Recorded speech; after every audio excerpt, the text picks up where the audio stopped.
Hello and welcome back to spicy kitchen. साथीहरू, तपाईँको निम्ति एकदम इन्ट्रेस्टिङ रेसिपी लिएर आएको छु। यो रेसिपीमा मैले अलिकति ट्विस्ट दिएको छु आफ्नो तर्फबाट। हामी भात जहिले पनि खाने गर्छौँ बोरिङ वेमा, र त्यही भातलाई आज मैले इन्ट्रेस्टिङ वेमा पकाएर तपाईँको समक्षमा प्रस्तुत गरेको छु। आई होप तपाईँहरूलाई भिडियो मनपर्छ होला। Let's get started.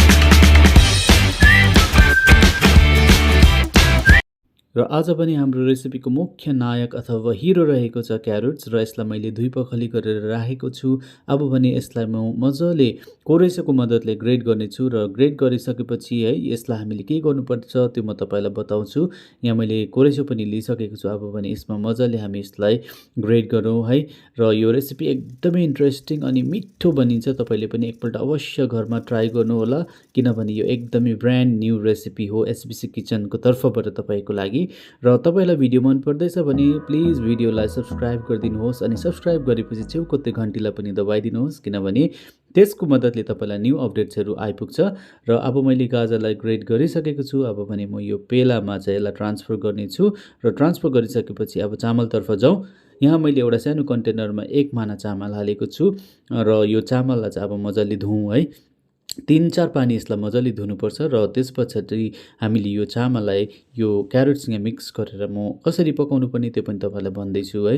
र अहिले घरि चाहिँ यसलाई मजाले धुऊँ। यहाँ मैले अलमोस्ट धुइसक्नु आँटेको छु है। र चामल पनि मजाले हामीले धुइसके है। यो चामल तपाईँले धमिलोपन नगइन्जेलसम्म मजाले धुनुहोस्। र मैले अघि नै राइस कुकरमा चाहिँ पानी उमालिसकेको छु, र यो पानी चाहिँ तपाईँले आफ्नो हिसाबले हाल्नुहोस्, किनभने सम्पूर्ण मानिसको आफ्नो आफ्नो नपाइ हुन्छ।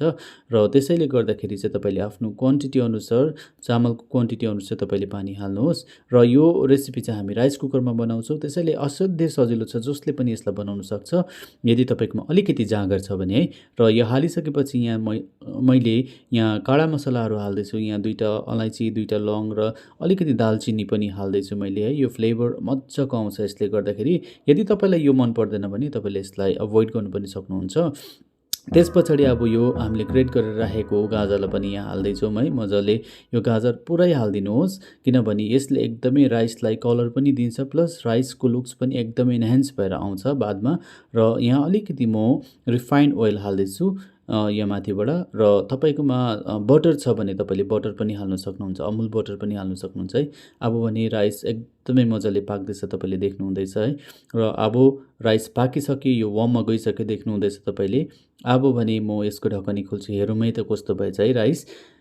वाउ, दामी भएछ। हेर्नुहोस्, तपाईँले एकैछिनमा यो रेसिपी बनेर रेडी हुन्छ। तपाईँलाई यो रेसिपी एकदमै बेसी मनपर्छ, तपाईँले कुनै पनि सब्जीहरू बनाएर यसलाई मजाले खानु सक्नुहुन्छ, र देख्नमा पनि एकदमै एट्र्याक्टिभ छ। र घरमा गेस्टहरू आउँदा पनि तपाईँले यो रेसिपी ट्राई गर्नु सक्नुहुन्छ। उहाँहरू पनि सरप्राइज हुनुहुन्छ कि तपाईँले यो रेसिपी कसरी बनाउनु भयो भनेर।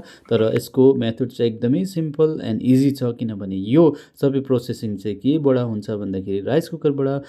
हवस् त, हजुरलाई भिडियो मन पर्यो होला। भिडियो मन परेमा लाइक, कमेन्ट, सब्सक्राइब त गर्नु नहुन्छ नै। Till then, good by.